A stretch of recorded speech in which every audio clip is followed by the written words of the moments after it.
धन्यवाद प्रभु यीशु मसीह, धन्यवाद खुदावंद खुदा, धन्यवाद हमारे उद्धारकर्ता परमेश्वर प्रभु यीशु मसीह। आपका धन्यवाद करता हूँ प्रभु यीशु मसीह। धन्यवाद करते हैं आज के दिन के लिए, आज के वचन के लिए खुदावंद खुदा, जो आपकी ओर से हमारे जीवनों में ठहरा है खुदावंद मसीह। आपकी अनुग्रह के लिए आपका धन्यवाद, आपकी दया के लिए आपका धन्यवाद, आपके फेवर के लिए आपका धन्यवाद जो हमारे ऊपर है खुदावंद खुदा।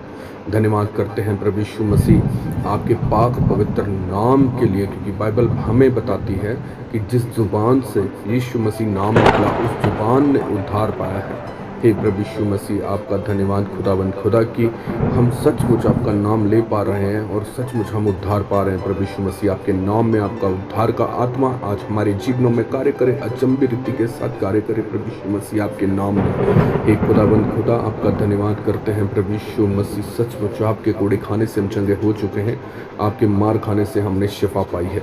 हर एक भाई बहन आज इस वचन को सचमुच अपने जीवनों में लागू करें कि उसके कोड़े खाने से हम चंगे हो चुके हैं। प्रभु यीशु मसीह के कोड़े खाने से हम चंगे हो चुके हैं, उसके पाक पवित्र लहू से हम शुद्ध किया जा चुके हैं। प्रभु यीशु मसीह के मार खाने से हमने शिफा पाई है और प्रभु यीशु मसीह के नाम से हमने उद्धार पाया है। और सचमुच देखना उद्धार आपके जीवन में होगा।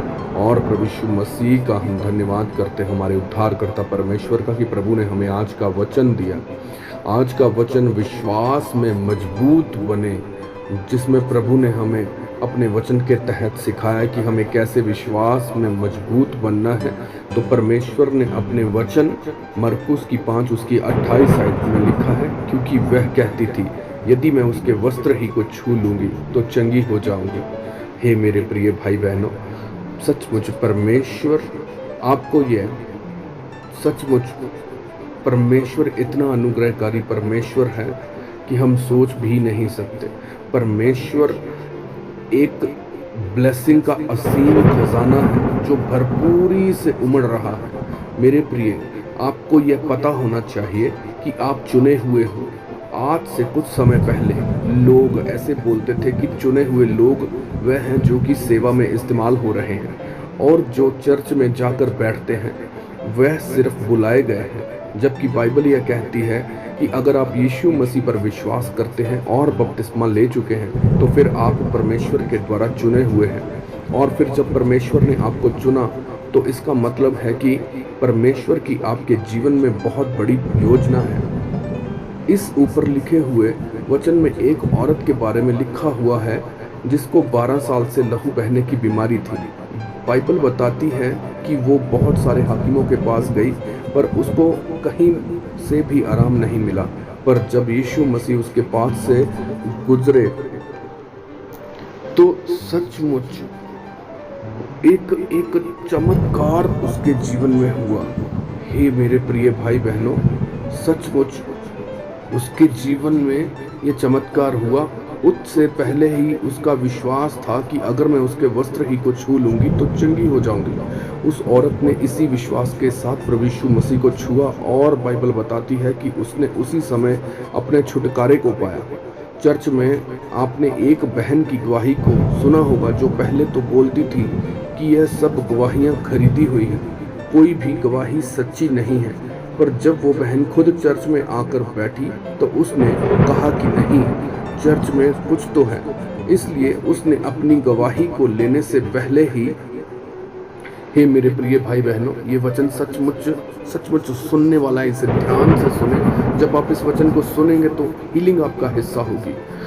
उसने अपनी गवाही को लेने से पहले ही अपनी गवाही को देना शुरू कर दिया था और उसके द्वारा बहुत सारे लोग मसीह में हैं। अब देखो, इस बहन ने अपनी गवाही लेने से पहले ही अपनी गवाही को देना शुरू कर दिया था, क्योंकि वो विश्वास में पूरी रीति से मजबूत हो चुकी थी।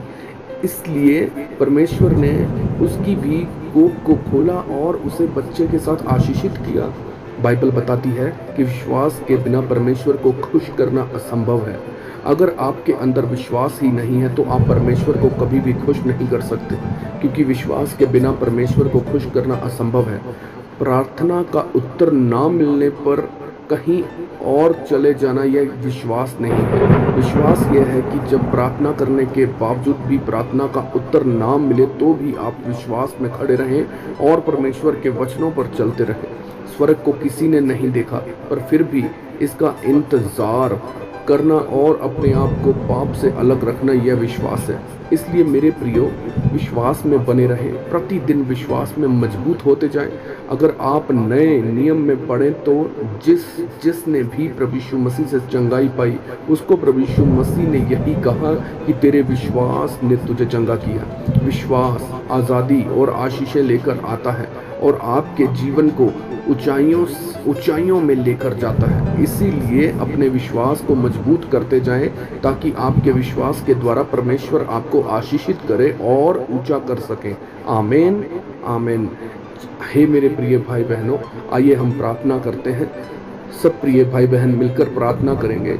सर्वशक्तिमान परमेश्वर, मैं आपके इस वचन के लिए आपका धन्यवाद करता हूँ। परमेश्वर, मुझे अनुग्रह दीजिए ताकि मैं विश्वास में बना रहूं और आपको खुश कर सकूं और आपकी मर्जी मेरे जीवन में पूरी हो। प्रभु यीशु मसीह के नाम में आमीन, आमीन। Hallelujah, hallelujah, hallelujah.